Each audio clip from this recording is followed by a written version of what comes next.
आज हम आप लोगों को भूगोल के प्रैक्टिकल में फिजिकल ज्योग्राफी में बता दे रहे हैं अक्षांश और देशांतर रेखाएं। अक्षांश और देशांतर रेखाएं, देखिए ये ग्लोब है। ग्लोब में जो पड़ी रेखा होती है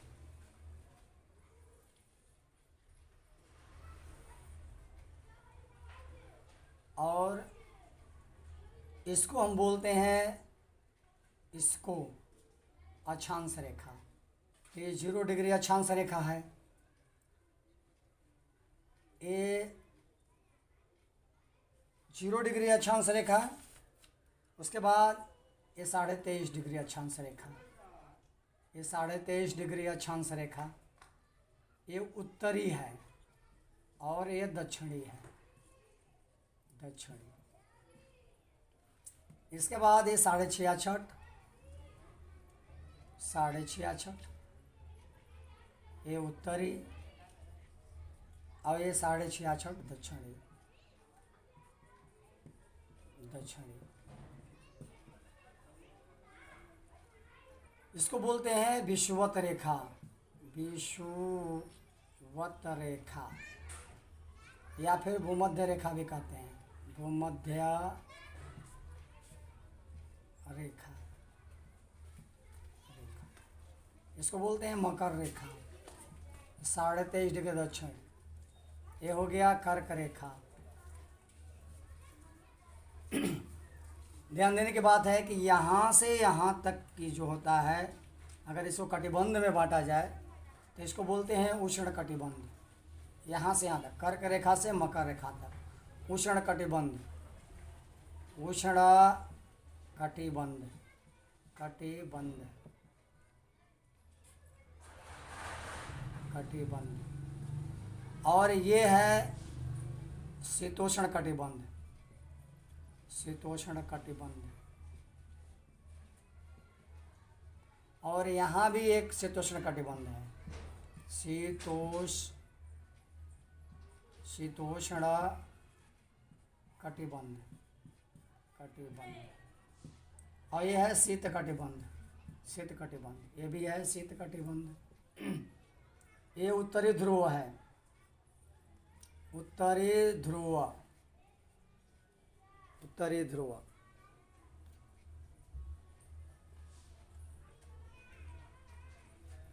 उत्तरी ध्रुव।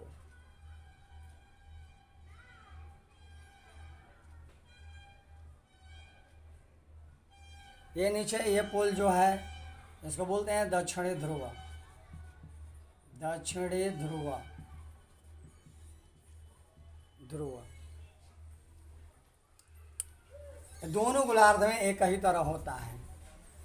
इसके बाद अब हम बात करें तो सबसे बड़ी रेखा जो होती है भूमध्य रेखा या विषुवत रेखा होती है, ये पूरे ग्लोब का।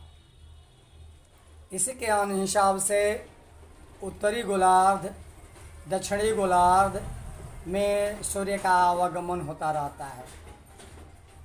सूर्य हमेशा कर्क रेखा पर, मकर रेखा पर, कभी विषुवत रेखा पर रहता है। तो ज़्यादा ये विषुवत रेखा के इर्द गिर्द में ही रहता है। जब मकर संक्रांति मनाई जाती है उस समय सूर्य यानी 14 दिसंबर को ये मकर रेखा को पार करके यहाँ से इधर आ जाता है और फिर इसको पार करके 14 जनवरी के बाद इधर चला जाता है। उसके बाद जब इधर आता है तो भारत में जब कर्क रेखा, ये विषुवत रेखा यानी भूमध्य रेखा को जो पार करता है तो दक्षिण भारत, उत्तरी भारत में यानी उत्तरी गोलार्ध में गर्मी पड़ने लगती है। तो हमारा भारत जो है एक कर्क रेखा उसके बीचों बीच गमन करती है, इसीलिए ये कर्क रेखा भारत को 2 भागों में बांटती है। कर्क रेखा भारत को 2 भागों में बांटती है। ये रेखा ये 2 भागों में बांटती है। तो ये उत्तरी भारत और दक्षिणी भारत में गर्मी ज़्यादा पड़ती है, जबकि उत्तरी भारत में गर्मी कम पड़ती है। ये तो हो गया। इसके बाद जो यहाँ तक बात है, ये तो अक्षांश रेखा आपको समझ में आ गया। अब हम आपको बता दे रहे हैं देशांतर रेखाएं। ये ग्लोब है,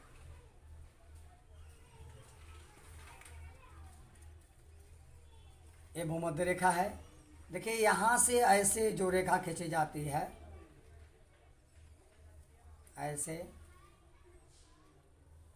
इस तरह से एक ही बिंदु से खींची जाती है, इस बिंदु पर, यहाँ से यहाँ आती है सीधे इस बिंदु पर। ये कहलाता है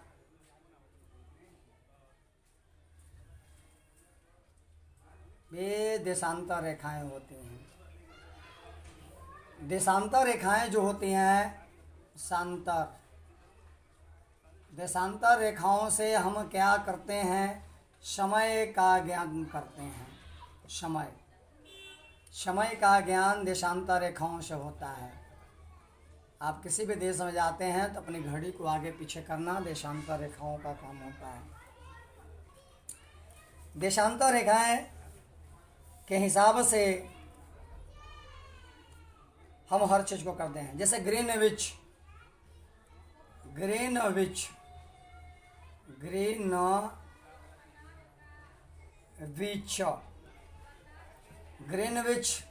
ये 0 डिग्री देशांतर रेखा को कहते हैं, जो लंदन से होकर गुजरता है।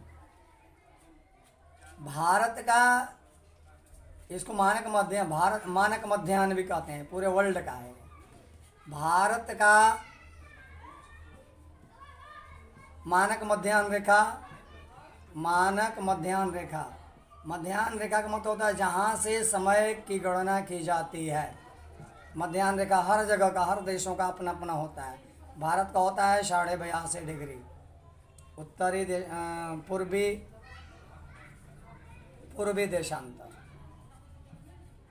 पूर्वी देशांतर।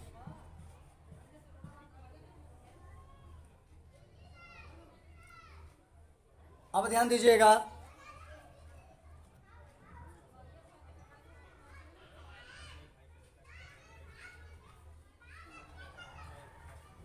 एक डिग्री देशांतर का अंतर जो होता है, 1 डिग्री देशांतर का अंतर 4 मिनट होता है। 4 मिनट। इसी के हिसाब से घड़ी के सुई को आगे पीछे किया जाता है। पूर्व में अगर जाते हैं, पूर्वी देशांतर की तरफ हम जाते हैं, पूर्वी देशांतर 0 डिग्री देशांतर से हम पूर्व जाते हैं, पूरब, तो होता है 4 मिनट बढ़ता चलता है। 1 डिग्री देशांतर अंतर अगर हम पार करते हैं तो 4 मिनट घड़ी की सुई में जोड़ा जाता है। 4 मिनट। और पश्चिम में जाएंगे तो घट जाएगा, पश्चिम में घटेगा।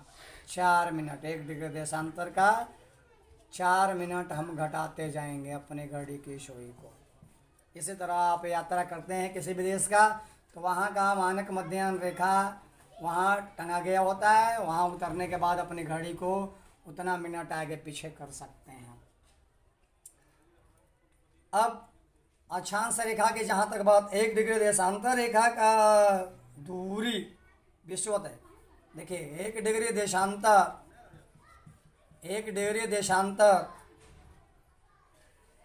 की विषुवतीय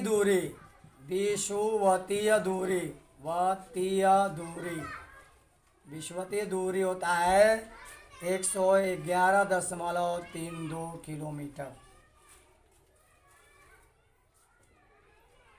उसके बाद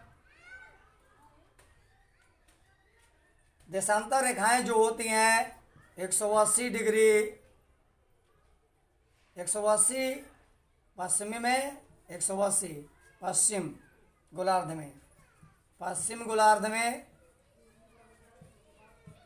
और 180 रेखाएं होती हैं पूर्व में। चलिए देखिए, 1 डिग्री देशांतर का अंतर होता है 4 मिनट। और 0 डिग्री देशांतर पूर्वी, अगर पूर्वी देशांतर की तरफ जाएंगे तो 1 डिग्री देशांतर में 4 मिनट जुड़ जाता है, और पश्चिम में जाएंगे तो 4 मिनट 1 डिग्री देशांतर का घट जाता है। हो गया। 1 डिग्री देशांतर का विषुवतीय रेखा दूरी जो होती है 111.32 किलोमीटर, और 180 पश्चिम देशांतर रेखा है।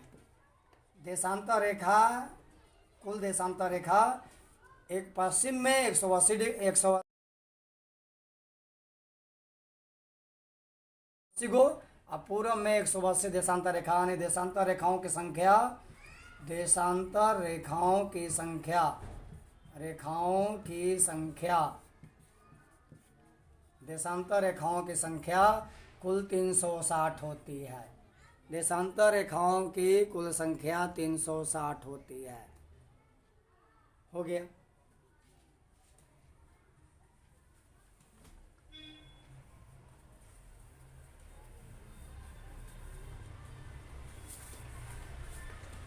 अब आप आगे बढ़िए।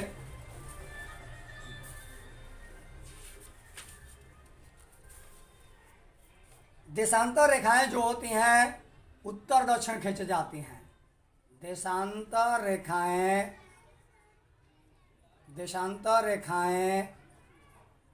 उत्तर दक्षिण खींची जाती हैं। उत्तर दक्षिण खींची जाती है। उत्तर दक्षिण खींची जाती है। अब आ जाइए अक्षांश रेखा। अक्षांश रेखा, अक्षांश रेखा, इसको खड़ी रेखा भी कहते हैं। खड़ी रेखा, देशांतर रेखा को खड़ी रेखा भी कहते हैं। अक्षांश रेखा, इसे पड़ी रेखा कहते हैं। पड़ी रेखा, पड़ी रेखा यानी ग्लोब में हमने दिखाया ही है, ये देशांतर रेखा है। अक्षांश रेखा, ये अक्षांश रेखा है। अब ये कितनी होती हैं, तो ये 0 डिग्री है, तो 0 डिग्री से उत्तर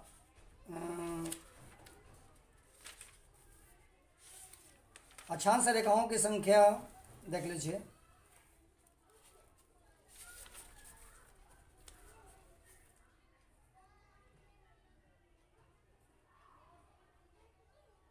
नब्बे ऊपर, 90 और 90 नीचे, 90 नीचे, यानी 90 प्लस 90 और प्लस 1, ये भूमध्य रेखा यानी विषुवत रेखा।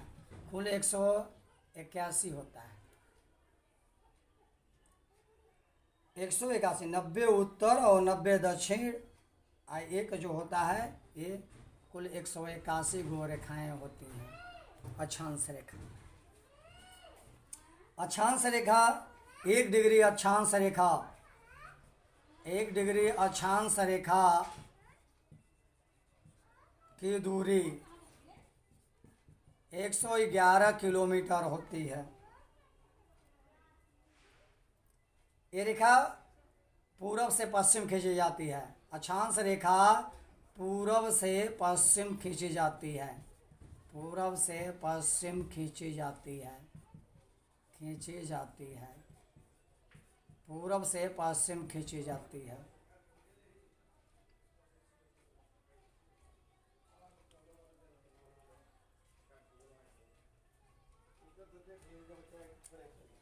अक्षांश रेखाओं के का प्रभाव ताप पर पड़ता है। अक्षांश रेखाओं का ही प्रभाव, अक्षांश रेखाओं पर ताप का प्रभाव पड़ता है। ताप के हिसाब से कहीं गर्मी, कहीं सर्दी और कहीं वर्षा होती है। वर्षा होती है, कहीं गर्मी, कहीं सर्दी और कहीं वर्षा होती है। अक्षांश रेखाओं के कारण ये होती हैं। विषुवत रेखा पर 0 डिग्री रेखा, इस पे 24 घंटे में तीनों मौसम आ जाते हैं। तीनों मौसम, गर्मी, जाड़ा, वर्षा, तीनों मौसम आ जाते हैं।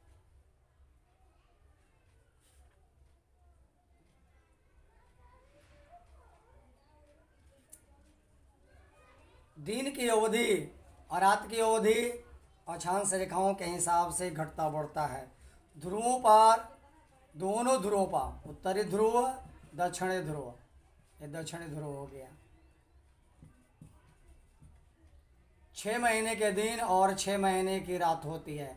अगर यहाँ 6 महीने का दिन होगा तो यहाँ 6 महीने की रात, यहाँ 6 महीने का रात होगा तो यहाँ 6 महीने का दिन होता है। और इसी तरह से ये समय दिन रात की अवधि घटती जाती है। इधर घटेगी तो इधर बढ़ेगी। उत्तरी गोलार्ध में अगर घटती है, दिन बढ़ता है, जैसे गर्मियों के दिनों में भारत में जब गर्मी पड़ती है तो उस समय सूर्य उत्तरी गोलार्ध में रहता है तो दिन की अवधि बढ़ती जाती है। वही दक्षिणी गोलार्ध में दिन की अवधि घटेगी और रात की अवधि बढ़ेगी।